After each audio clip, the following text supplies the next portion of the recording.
شہد کا ایک قطرہ زمین پر گر گیا۔ ایک چھوٹی سی چیونٹی آئی اور اس نے اس شہد کے قطرے سے تھوڑا سا چکھا۔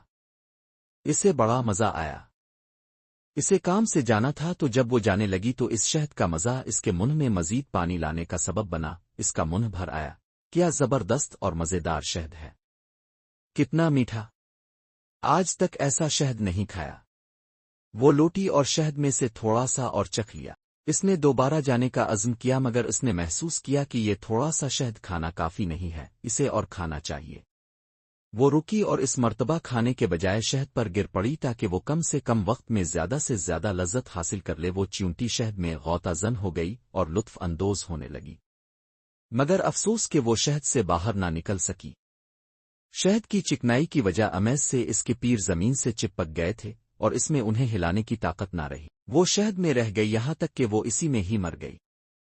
اس کی لذت اندوزی نے شہد کو ہی اس کی قبر میں تبدیل کر دیا۔ ایک دانا کا قول ہے، دنیا شہد کے ایک بہت بڑے قطرے کے علاوہ کچھ اور نہیں ہے۔ بس جو بھی اس قطرہ شہد میں سے تھوڑا اور بقدر کفایت کھانے پر اکتفا کرے گا وہ نجات پا جائے گا، اور جو بھی اس شیرینی میں غوطہ زن ہوگا ہلاکت اس کا مقدر بن جائے گی۔